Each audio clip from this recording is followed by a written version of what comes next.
In 2020, kids all over the world had their first school experience not in a classroom, but in front of a screen. These were the precautions taken to ensure their safety during a global pandemic, which meant any new social interactions would have to happen digitally. 2020 was also the year of a huge boom for the vertical-first video and social media app TikTok. As a result of the circumstances, many kids flooded the site, so much so that it became synonymous with the culture of a generation. But what happens when a child's life becomes so intertwined with a platform that anyone can post on, no matter their intentions?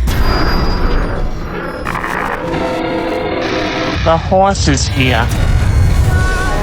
They were there because they knew that kids would be there and consuming that media. Baby fireflies, pixels. Why do you even show me that? Get that off my screen now!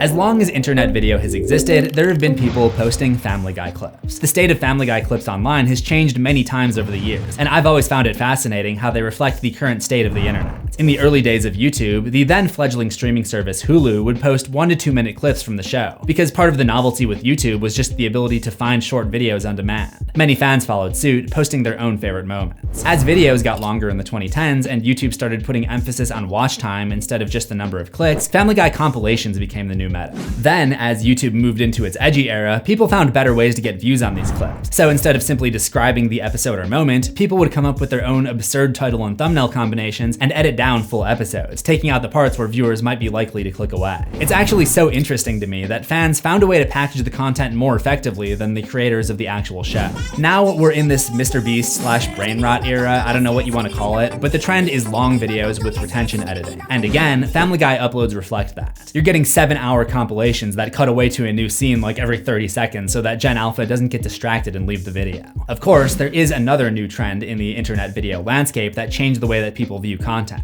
Everyone's favorite Chinese dopamine slot machine, TikTok. As you would expect, the Family Guy clips on the talk found new ways to suck the electricity from the brain synapses of its users. If you're not on TikTok, it's not so prevalent anymore, but there was an era there where it became popular to pair just about any video with some kind of hyper-stimulating supplement, often in the form of mobile games like Subway Surfers, satisfying craft videos, visual ASMR, or obnoxiously short and flashy subtitles. Basically anything fast-paced, bright, and colorful that can grab and keep your attention, especially if you're a kid. These are sometimes called ADHD videos. Did you hear that, Stewie? Already on your phone? The world's up here, Stewie. This style of editing plays on the way the dopamine receptors in your brain work. The brain rewards us for novelty, so the constantly refreshing images on screen make us feel good. Think about it. When humans lived in the wild, exploring and finding new things meant new food sources, shelter, mating opportunities, etc. There are also a lot of kids using these video apps, and the bright colors are appealing to them. They usually don't understand the content of a program yet, but they can't escape the fact that their brain is hardwired to be drawn to bright colors. Because in the wild, bright colors usually signify predators, and we need to be aware of them. Family Guy has always been kind of an overstimulating show because it's just a ridiculous cartoon that is constantly doing cutaways. Remember the time you liked Family Guy? So it's no surprise that it became a core part of the overstimulation trend, which gave birth to the long a hell meme, which started in 2022 when an Instagram user posted himself pulling out his phone to watch Family Guy while trying to get through watching Avatar: The Way of Water. But in late 2022, Family Guy's connection to overstimulation would take a dark turn. This was the Family Guy pipeline incident. Remember how I said Family Guy clips on TikTok would be paired with overstimulation videos? So some of these clips were uploaded on top of footage from these 2 TikTok accounts, which each uploaded exactly 13 videos in November and December of 2021. One was called Glue665 and the other was called Wecting Glue 77, which seems to be a typo for Welding Glue 77. And the profile picture is this completely random Australian model. So bizarre. Both accounts follow the same formula. Someone puts a firecracker into a pipe, then sticks a random object in there, slices off the part that sticks out, then covers it with this welding glue all at time-lapse speed. I'm guessing these videos were undisclosed ads for the Chinese glue company, but I have no way of knowing for sure. They may have just been a new evolution of the old fixing things with ramen trend from a few years before. In any event, these Family Guy plus welding glue videos got views, and TikTok has a feature to help viewers find similar content by generating a search term. In this case, the algorithm somehow generated the search term Family Guy pipeline incident, which led people to wonder, what exactly was the Family Guy pipeline incident?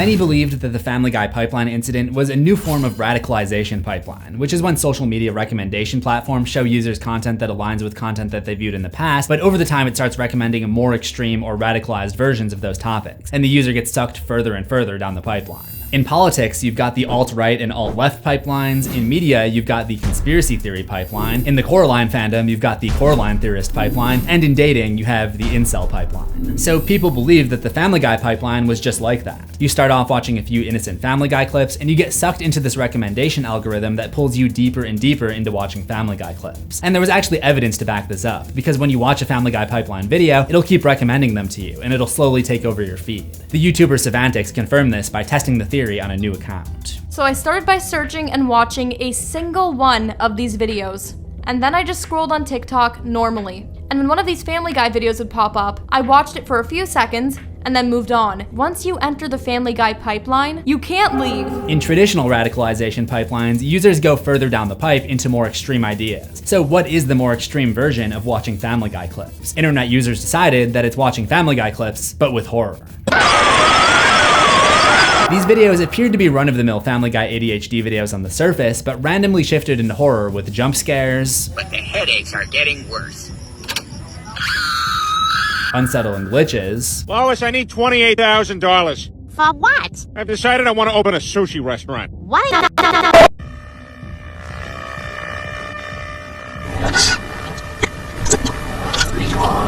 and Family Guy scenes edited to contain demonic imagery.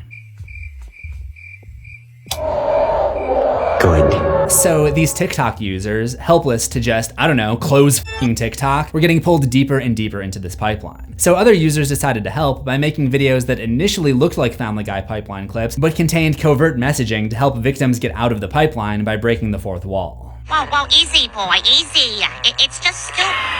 Okay, I don't have long to explain. This could come back any second. You're in the Family Guy pipeline. The algorithm's showing you every Family Guy clip imaginable, some kind of game or clip happening below, and it's endless. We're trying to get you out. It's going to take time. So sit back, relax, watch the clips, and I gotta go. I'll be back. Take care. One programmer attempted to use syntax to hack into the pipeline algorithm and contact the viewers with messages telling them to wake up, and another tried to fight the signal with an analog broadcast. Peter, when I said bond with Stewie, this is not what I had in mind. I am furious with you.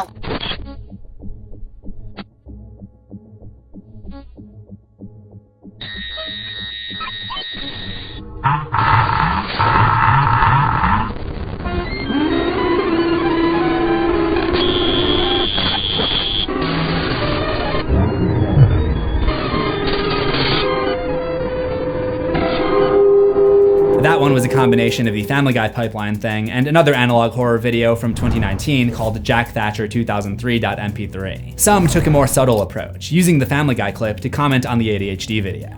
We need 5 consonants and a vowel.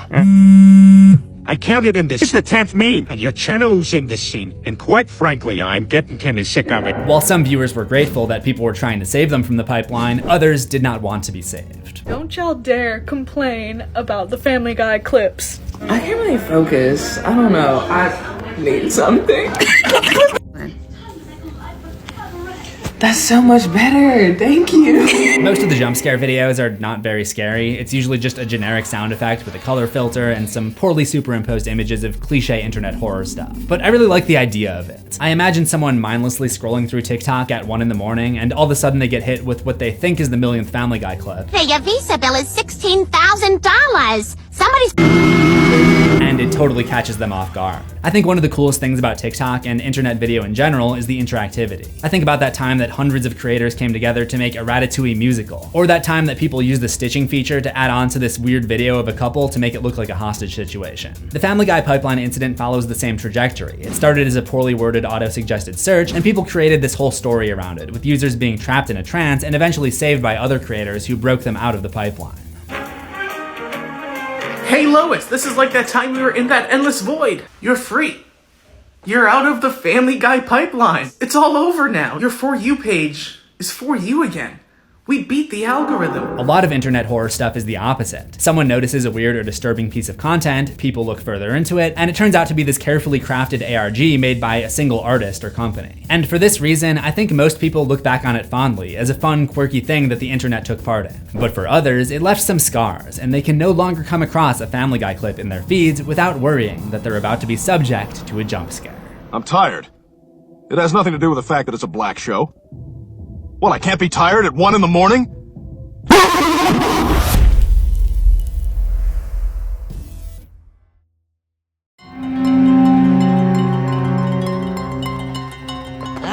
Luca! Bueno? Piñu! Bueno?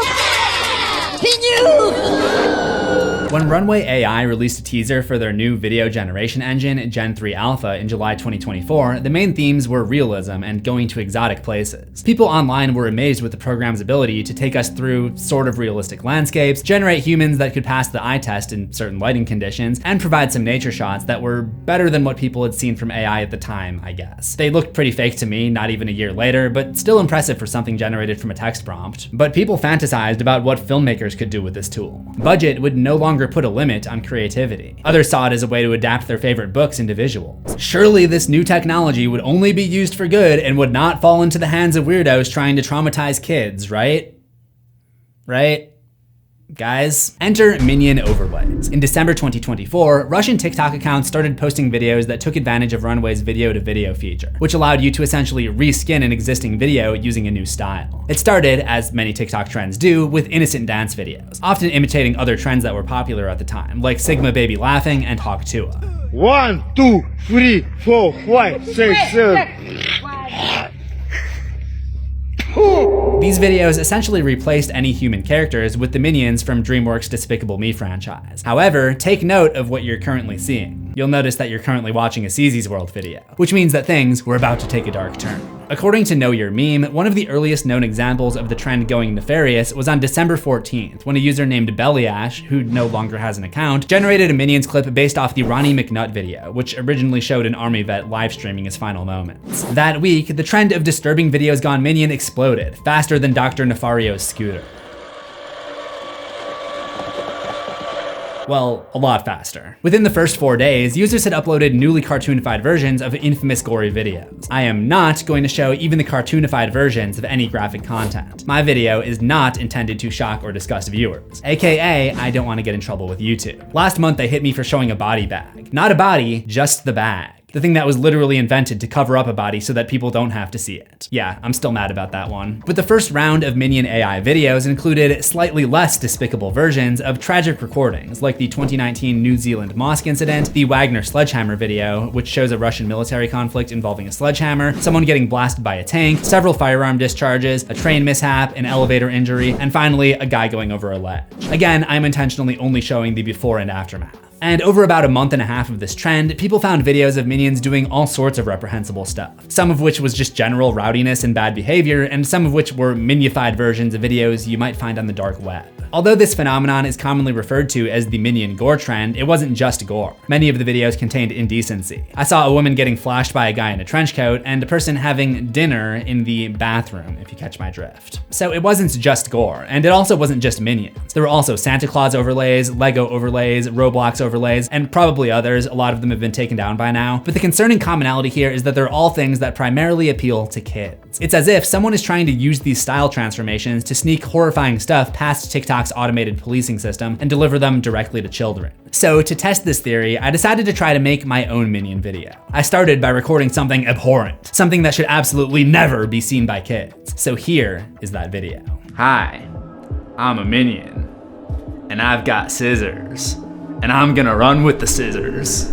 Truly reprehensible behavior. Then I signed up for 1 month of Runway and uploaded my video. It asks you to enter a prompt describing the style that you want to use. There are some preset examples to get you started, so I selected 3D cartoon and filled in the blank with transform characters into minions similar to those seen in Despicable Me. However, I was informed that this violates their usage policy. I'm guessing that my Minion generation request qualified as content that may violate intellectual property rights. I have no way of knowing for sure, but I'm guessing that this safeguard was put in after the Minion AI trends took off, because the videos seen on TikTok really resemble the style style of the film franchise. Not to be deterred though, I tried altering my prompts to describe minions without using the word minions, telling the AI to transform characters into small yellow cartoon creatures with big eyes and overalls. This is what I got. Hi, I'm a minion, and I've got scissors, and I'm gonna run with the scissors.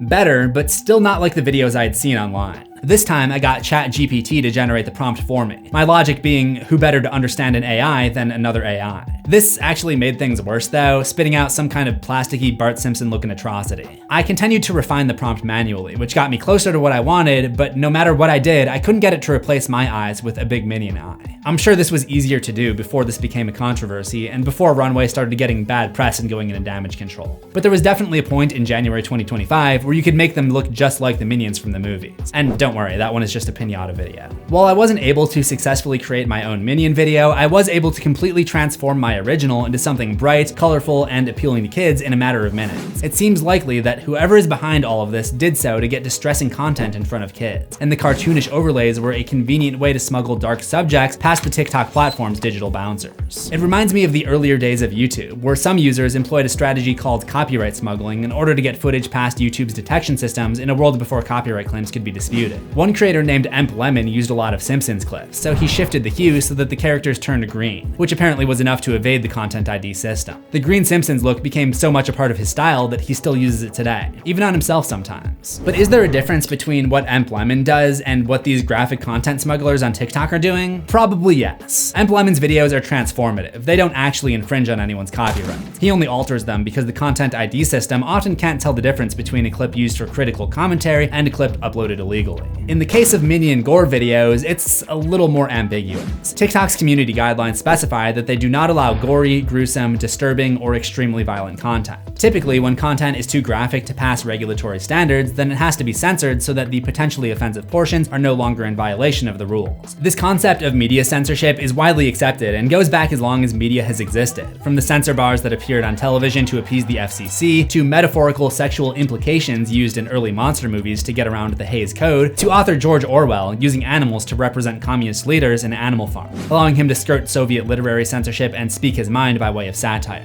And if there's anyone who's been most affected by censorship pretty much forever, it's horror creators.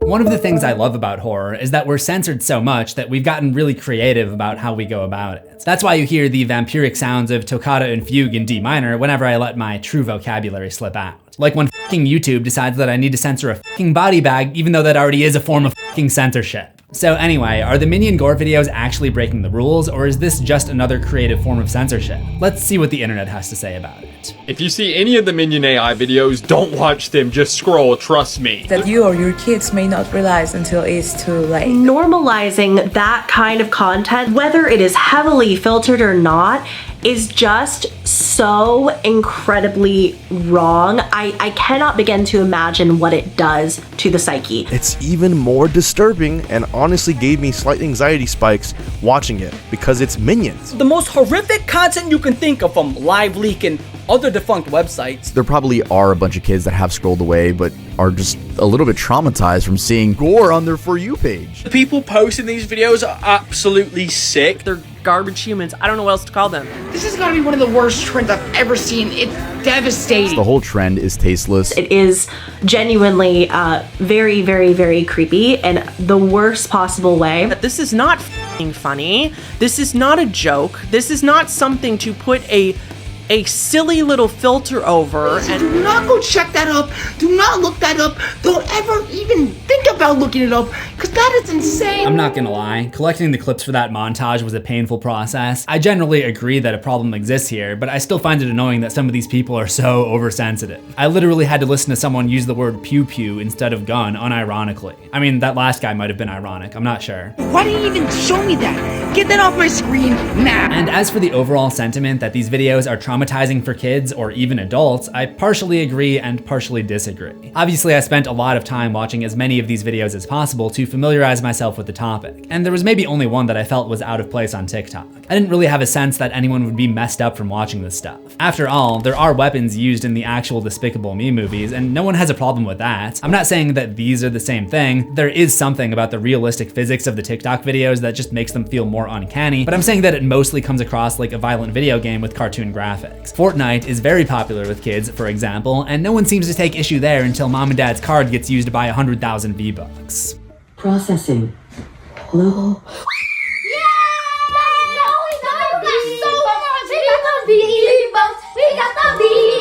The real problem occurs when it's obvious that something horrific is happening in the video. Because while a teenager or adult might be able to handle it, a very small child searching Minion stuff for babies could be psychologically scarred by it, which could potentially stick with you for life. But I don't know if there was enough of that to call it a trend. For the most part, the Runway AI transforms the video so much that you can't really tell what's going on. So if a kid did stumble upon most of these videos, he or she would probably just not really know what's happening. It wouldn't really be any different from the insane mindless slop aimed at kids on all corners of the internet. For most of these TikToks, I couldn't really figure out what was happening until I really started looking into the comments and researching. Like, the videos are dumb, they're not entertaining, and they're overstimulating to the point of being unpleasant, like a drink with too much sugar. But I just didn't see why everyone was so disturbed by them. Some said it's because of the audio. While many of these uploads had music underneath, there were some that played the audio of the original Gore video, and yeah, that could be an issue, and those videos could potentially be psychologically harmful. But I saw creators taking issue even with the ones that didn't contain field audio. So my theory is that it's not the videos themselves, but the association with the shocking videos that they're based on. As I did a deep dive into the reactions, there were phrases that I kept hearing over and over, that the AI videos seemed familiar or recognizable. So these content creators who spend all of their time in the world of disturbing internet phenomena aren't getting creeped out by the Minion videos, they're getting creeped out by the originals, which they've already seen, and the Minion videos are bringing those memories back to the surface. But does that mean that these videos are totally safe for kids to watch because they don't know the difference anyway? No, not exactly. And there are a couple reasons why. Of all the reactions and commentary videos that I watched, it was no surprise that the most nuanced take came from Wowman, who brought up something that I noticed while sifting through the videos on TikTok. Because it definitely acts as a pipeline for anyone that sees these videos and tries to search for the original. There's that word again, pipeline. Here's what I've been noticing. People have become very aware of everything that's going on, which is why those people screeching about how nobody should watch these Minion videos aren't actually doing anything. It's reverse psychology. Any curious person is gonna hear that and wanna watch them 10 times more. So now you've got an audience of curious people seeing something like this, not understanding what's actually going on, and scrolling down into the comments to try to find out what the big deal actually is. On the innocent videos, you'll see a lot of comments to the effect of "your princess is in another castle," and the occasional hilarious comment asking if they're really minions. But on the ones based off of disturbing videos, I noticed that the creators were replying to comments, encouraging people to DM them for the original video link or posting a link to a Telegram channel. So I decided to investigate a little bit further.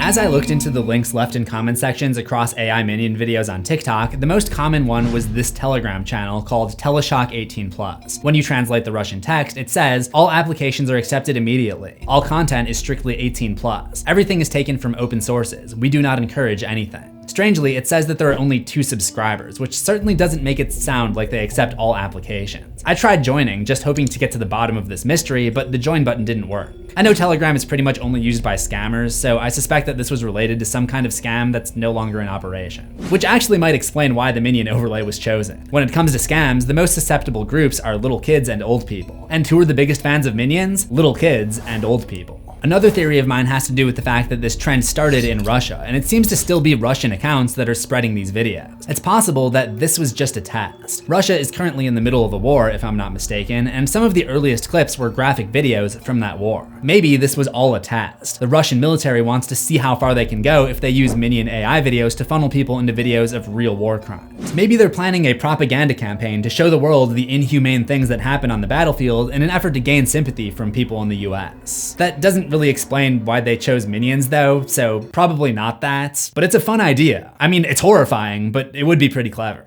Whatever the true motivation was, there probably are some people who joined in just to troll and watch the world burn. And for a minute, this became a pretty big topic on TikTok. Creator Search Insights is a tool that shows creators the hottest up-and-coming topics for videos. And on January 19th, 2025, Minion Video's AI trend was at the top, which was very confusing to people who didn't know what was going on. And that kind of proves my point about the vids being more puzzling than traumatizing for a lot of people. And by the way, I'm not defending these videos. I might defend them if they were artistic, but they're not. They're just gross content being processed by a machine to trick an automated detection system. And I'm someone who believes that artificial intelligence can be a great tool for art, but only when the AI is only replacing the tool, and not when it's replacing the artist. These Minion Gore videos, I just don't find them scary, and they don't actually make me feel anything. I would actually argue that with no context, the scariest ones were actually the ones that weren't really a part of the trend. I love the idea of a Tremors-esque monster minion. What's going on here? No idea, but I bet Emp Lemon would be proud. Even these are not without issues though. At the end of the day, the colorful, whimsical minions are always going to appeal to kids. So if those videos are deemed inappropriate for kids, then there will be controversy. It's similar to an issue that YouTube went through in 2017 known as ElsaGate, where channels that seemed to be geared towards kids were uploading these Spider-Man and Elsa videos that bizarrely ended up having adult themes.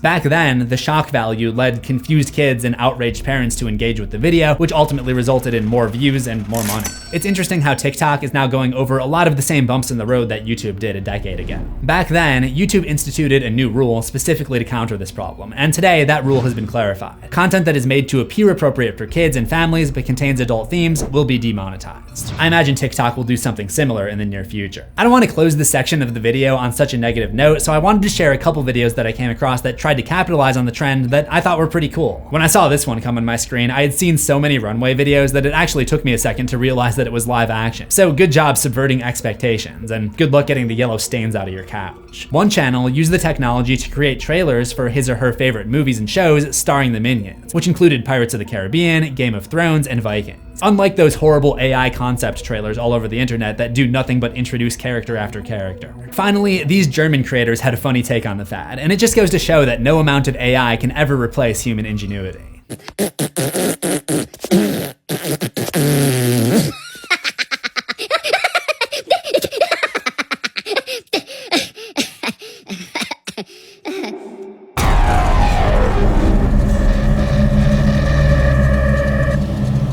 The real infection is how my search history is going to be infected from researching this video. When I think of My Little Pony, the first thing that comes to mind is the commercial jingle that used to play on every kid's show in the 2000s. My little pony, I was born to sing. That jingle has got to be in the Hall of Fame for nostalgic commercials from my childhood, right behind Zoo Books, Floam, and the Spider-Man Triple Action Web Blaster. Triple the action, triple the fun, the Spider-Man Triple Action Web Blaster. Oh, and subscribe right now and you can get the tiger poster. Now, I know what you're thinking. Family Guy and Minions were one thing, but My Little Pony? You expect me to believe that this is going to be scary? I was initially hesitant too, but when I heard there was a TikTok horror pipeline associated with it, I had to do my due diligence and look into it. And when I went to go find that commercial jingle that I just showed, the very first thing I saw was a stealth horror parody. My little pony, my little pony. Imported straight from Ponyland. You can brush their hair, wash their hair, give them a makeover, anything. It gave me the feeling I had when I first saw clips from the Family Guy and Minion pipelines. It would never be scary by itself, but it is pretty surreal and might be off-putting if you aren't expecting it, with its almost fever dream-like quality.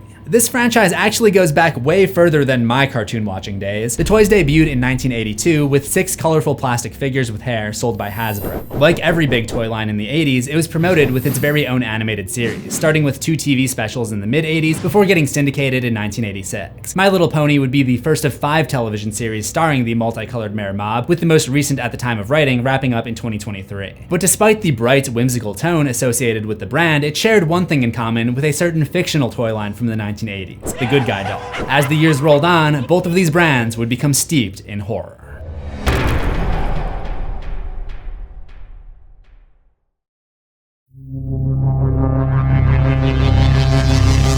Right from the first TV special, Rescue at Midnight Castle, there was something dark bubbling under the picturesque rolling hills of Ponyland. 3 minutes in, the ponies are abducted by a demonic gargoyle-looking thing who rides in on a fleet of dragons and takes them to a gothic seaside tower where they face a giant centaur demon who enslaves them under the threat of death.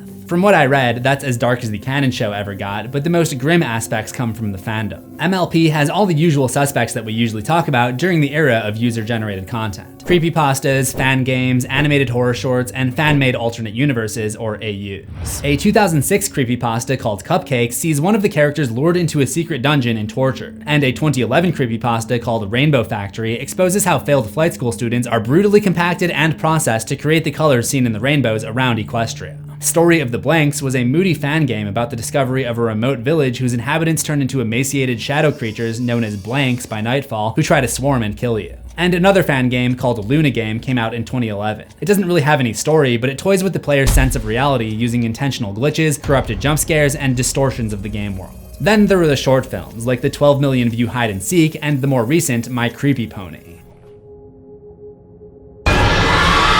Now, according to Hasbro themselves, the longest running iteration of the show was aimed at girls ages 4 to 7. So I don't think it would be a stretch to say that this was the target demographic for all of it. The toys, the shows, the merchandise, etc. So once again, we have something that's intended for kids being hijacked by people trying to make it disturbing. I think there's a fine line between cognitive dissonance horror aimed at adults, something that feels creepy because we know that a children's pizza arcade or kawaii dating simulator isn't supposed to be dark and eerie, and this new wave of kiddie stealth horror, where you just have disturbing moments hijacking something that's supposed to be for kids, like Minions or My Little Pony. I'm a little conflicted about it, to be honest, because I do love stealth horror, and it only works when you're not fully expecting it. What's more unexpected than sneaking horror into content intended for kids? It's the ultimate rug pull. And I look back at the scariest moments from kids' movies very fondly and wish that I could experience something that shocking as an adult. But at the same time, because I love horror, I would hate for some little kid to be traumatized and then end up hating horror forever. We all know people that are like that. It sucks because you can't really share your passion for the genre with them because even now they're too scared to even watch it. This seems to be what happened to a certain subset of kids who were a part of this fandom. Because as you're probably aware, there was an unexpected demographic who became interested in the show. Adult males who labeled themselves as bronies.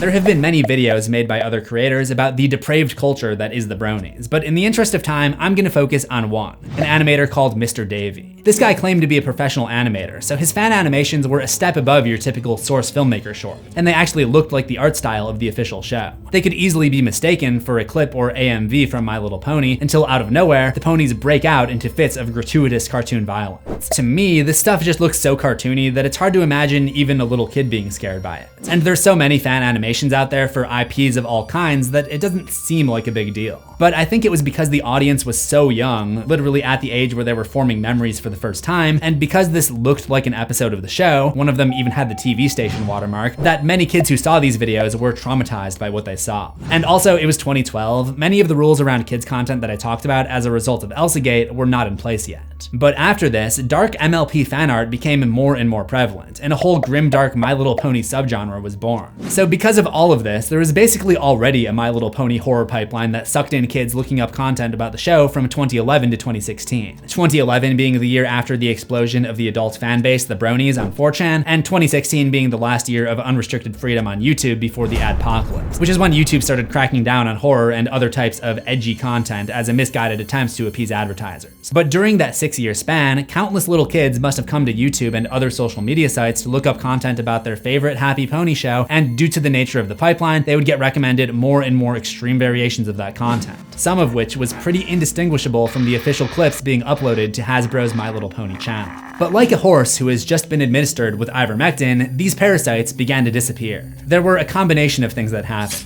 Hasbro struck down Mr. Davies' animations due to copyright violations in the audio. Others were afraid that they might be in the company's legal crosshairs. The adpocalypse happened, Elsagate happened, and the rise of animatic commentary channels happened, making it harder for true animators to compete. Basically, if you were making kids' horror animations at the time, you were screwed, and probably had to adapt to something else to survive. The brony meme ran out of steam and ended in 2019 with the last BronyCon, and the 2010s iteration of the cartoon finally died out after a 10-year run in 2020. 2020 was a year marred by infection, as the entire educated world was put on red alert during the pandemic of COVID-19, a highly contagious respiratory virus that attacks your throat and lungs. As doctors and scientists scurried to understand this new disease, the world took precautions to prevent the spread, or at least some of us did, causing the natural flow of social interaction in the world to be disrupted. And nobody's lives were disrupted more than the millions of people who died. But of those who survived, the greatest impact probably came to kids. schools. New York City's public school district, the largest in the United States, will cancel in-person classes starting on Thursday. The fields are empty, the playgrounds deserted, and all across the United States, school buildings sit empty. It was definitely a challenge not quite knowing my teachers, the atmosphere of not being in a classroom. Okay, I'm bored in a house and I'm in a house bored. Bored in a house and I'm in a house bored.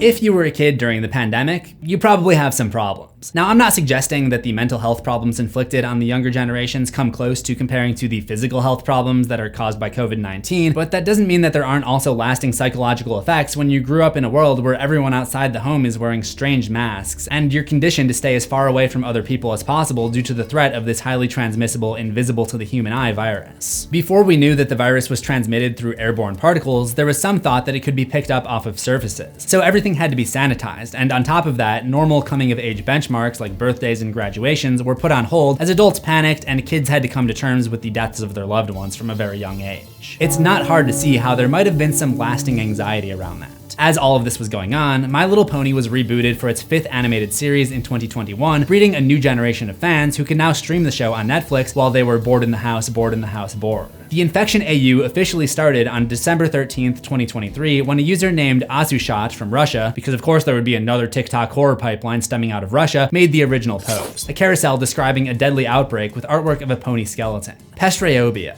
a disease that has rapidly taken out many ponies from the outbreak, each corpse being found day by day. The description tells of a flesh and mind-eating disease that started off as something similar to the common cold. To me, there's a very overt parallel there, whether it's intentional or not, because during the COVID pandemic, the infected would start off with flu-like symptoms, but things would get worse and worse until the person was on a breathing ventilator. There's also the aspect of the disease itself seemingly being half the battle, because the COVID response also brought out the crazies. You had protesters who didn't believe in the virus, Karens who convinced themselves that wearing a mask violated their hippo rights, and conspiracy theorists speculating about the virus's origin and claiming that the whole thing was planned by elites or something. So while COVID wasn't literally a mind-eating virus like Pestreobia, it definitely did impact people's minds. The bottom of the post draws another parallel, taking note of the amount of chemicals that the characters have been inhaling through the nose and mouth. The rest of the carousel contained game-like stats about the characters. How this pretty niche, low-quality thing ever got picked up by the recommendation algorithm and became so highly revered is honestly a mystery to me. I think people were just really hungry for this stuff. Perhaps the nostalgia of the 2010s pipeline was coming into play a little bit. And also, it's kids. They probably weren't even alive when Sonic.exe was circulating. There's a lot of very specific lore, which I don't feel is very important or interesting.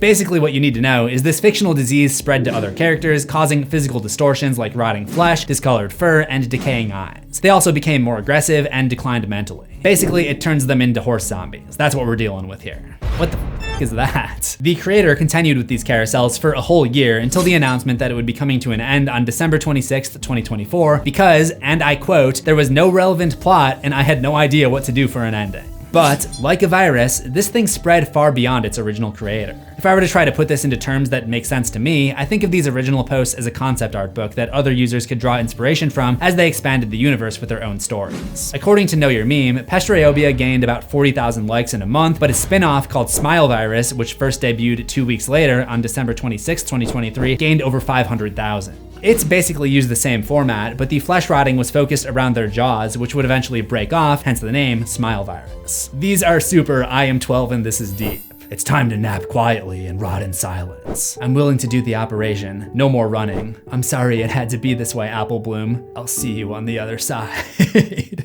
These AUs are not really anything for anyone above the age of 6, but as the calendar turns to 2024, for better or for worse, the bronies came back. This creature was named Ian and goes by the username Aerophy. His contribution was a widescreen narrative animation series told through text boxes, but in the style of an early 2000s point-and-click adventure game.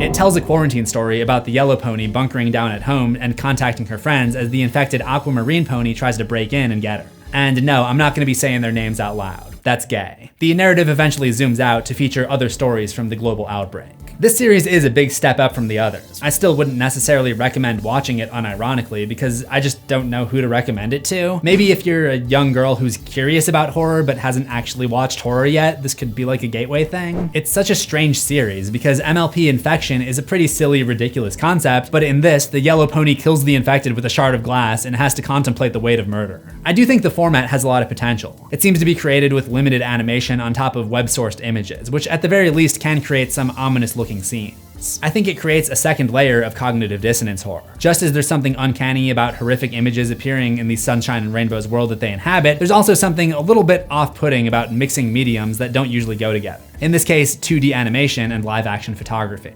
Courage the Cowardly Dog is a show that does this masterfully, and many of the show's scariest moments are accompanied by random changes to the art style. But while Courage still has unsettling moments to me as an adult, I doubt you'll find that with the Arrowfee series. But the art style seems to be inspired by those Wojak story channels. This guy, Low Budget Stories, has actually made some incredible short films in this style, and I think with practice, Arrowfee could eventually do the same. But as with the Family Guy horror pipeline, MLP Infection is basically considered open canon, meaning that anyone can add to the lore. Most contributed with increasingly more disturbing pony artwork,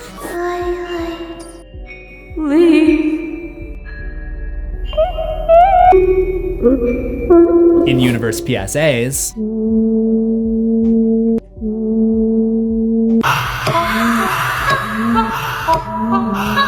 some pretty legit animations,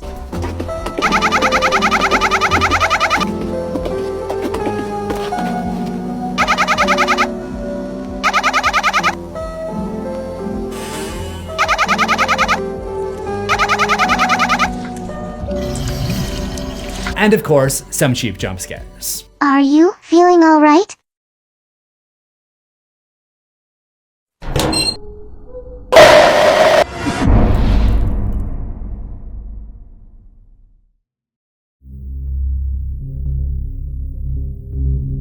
What are the psychological implications of being exposed to content like the Infection AU videos from such a young age? Well, it's still a little bit early to say. The trend seemed to be at its biggest in early 2024, and it's now mid-2025. Some of the fan-made horror games are still coming out, and things I didn't need to see, like this.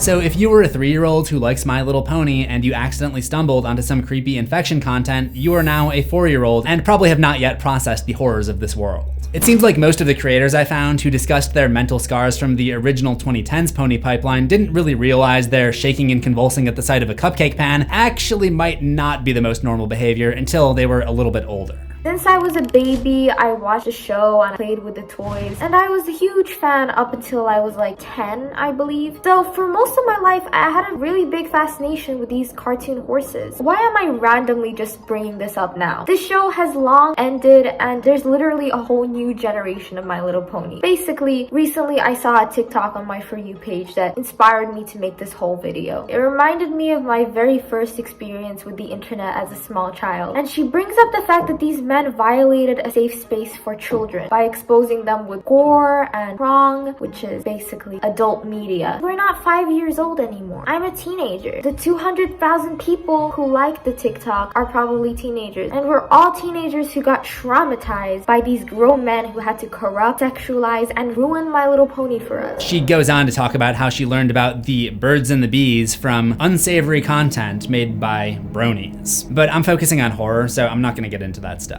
You could very well argue that the Infection AU is different because it doesn't mimic the same art style as the show, so it's less likely that a 4 to 7-year-old would accidentally click on this stuff. However, think about the way that TikTok works compared to YouTube. YouTube is a video on demand platform, also known as a pull content platform. You search for what you want or click on videos in your recommended that look appealing to you. But TikTok is a push content platform. While it is possible to search videos and specific creators, most of the time spent on the app is on the For You page where users endlessly scroll through videos that are served to them. So if TikTok sees that other people watching My Little Pony stuff are also watching disturbing videos, then you could also be served those same videos.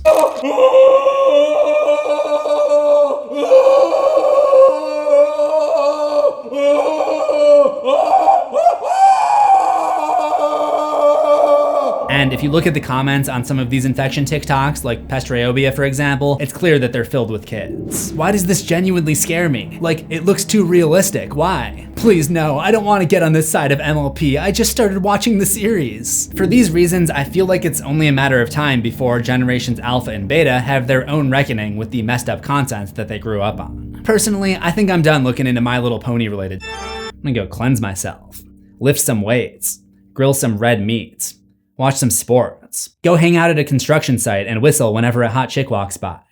Work on something in the garage, it does not matter what. Make some Chuck Norris jokes with the boys. Get lost and figure out how to find my way without asking for directions. Engage in a conversation about torque power. Watch Die Hard again. Attend a beef jerky tasting. Secretly get teary-eyed while watching 500 Days of Summer. Ride a roller coaster with my hands up the entire time. Carry all the groceries in at once. Buy a tank from BFL Tanks and Manufacturing.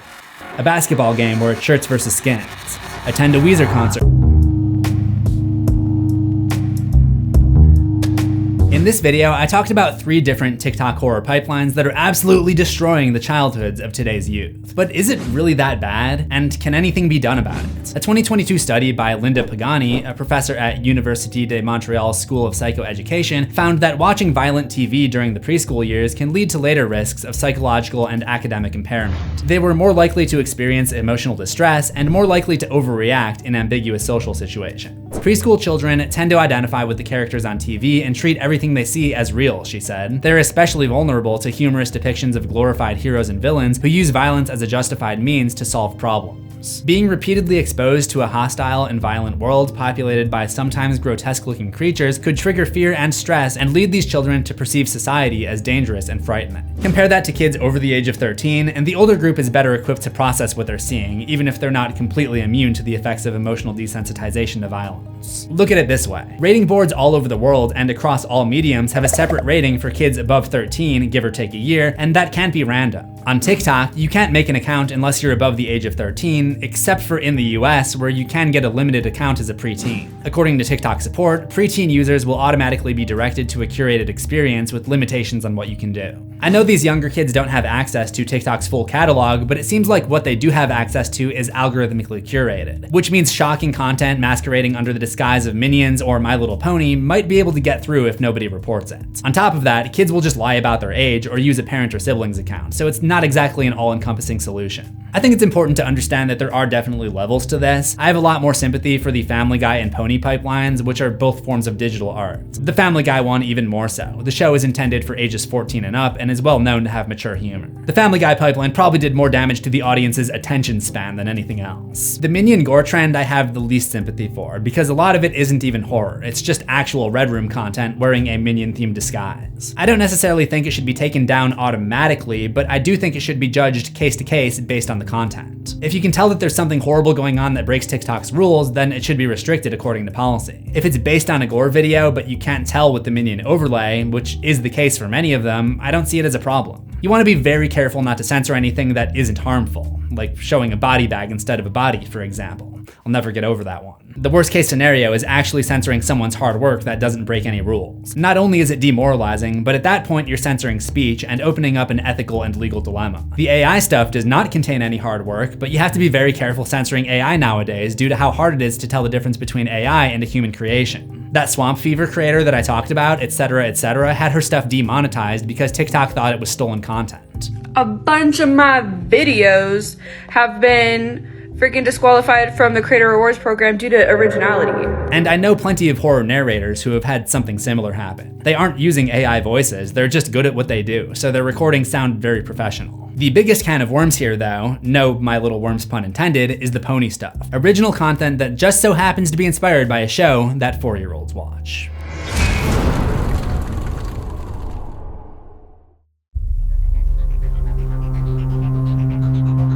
As an artist and creator, I'm not gonna say that the content should be taken down just because it happens to be connected to a franchise made for kids. But I don't think it would be so bad to have a rating system. If you're old enough to remember scrolling through the TV guide as a kid, you probably remember the ratings being displayed. It didn't stop you from watching anything unless your parents had set up some kind of parental controls. That system has worked for 75 years, and there's a shared responsibility there. The FCC is responsible for providing the information, and the parents are responsible for enforcing rules on their own kids based on the ratings provided. Yeah, there's some messed up stuff on the internet. internet. There always has been, and there always will be. So maybe just don't give little kids unsupervised access to the internet? I don't understand why this generation of kids is given so much free reign. Did the first generations who grew up on the internet learn nothing? Because the internet as we know it was somewhat new, and our parents didn't really know that it could be so dangerous and contain so much degeneracy. I'm all for kids horror when it's Courage the Cowardly Dog or Goosebumps, but a 7-year-old does not need to be exposed to an adult 4chan dude's gore art, and definitely not the other stuff. If you're my age and you might be starting to have kids in the next 5 to 10 years, then you should be very familiar with the kind of content that can be found on the internet. So why are you gonna let your kid have unrestricted access? To me, this isn't so much a TikTok or YouTube problem as it is a parenting problem. Like, you had the kid, so watch the kid. I get that you can't keep your eye on them 24/7, but that doesn't mean just give them a phone or laptop and let them go crazy. When I was a kid, my dad's computer had the internet, and mine did not until I was a little bit older. I don't remember exactly what age it was, but I was still entertained. I played Spy Fox, Pajama Sam, Backyard Baseball. I probably got on RuneScape in about 4th grade, and that was my first social media type experience. I think today's kids will survive without 24/7 access to TikTok, but we all know what the real problem is here.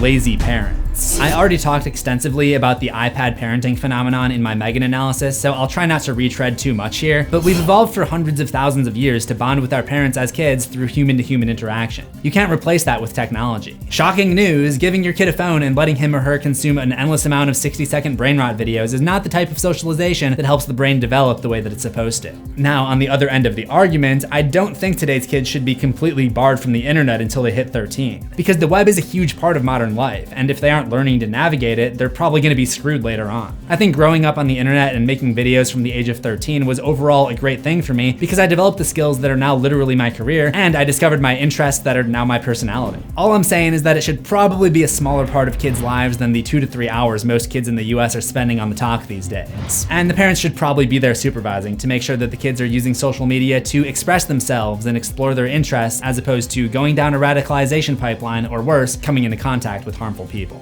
I also feel like a lot of kids' first experience online is happening on the apps that their parents use. Why not let them use sites that are built for kids rather than sites built for adults that happen to have a kids mode or kids app? I've never heard of anyone having Club Penguin trauma or Homestar Runner stress disorder, but these sites that are primarily geared at kids don't seem to exist anymore, and their replacements like Roblox and Minecraft can be a little risky because they rely on user-generated content just like the video sharing sites. Isn't social media just kind of a failed experiment?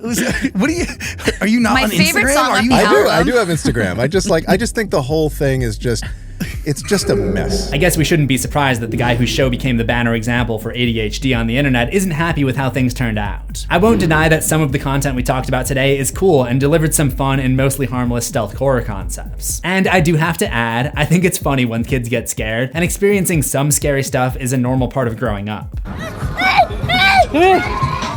It's okay. But getting jump scared at a Halloween store or staying up late and watching a horror movie that you probably weren't equipped for yet is not the same as going on a platform where people post real videos of themselves, letting your guard down on content related to your favorite show, seeing something horrific, and then continuing to get more extreme versions of that horror as you get sucked further and further into the pipeline, all before you've lost your first 2. Maybe it's better if kids spend their time worrying about the monsters under their bed and not the ones in their For You page. If you thought this was crazy, just wait until you hear about the expansive world of Teletubby horror. You'll find that video on the left. If you are over the age of 13 and love horror, remember to subscribe to CZsWorld for new horrors every week, ring the death bell for all notifications, and I will see you in the next one. Assuming we both survive.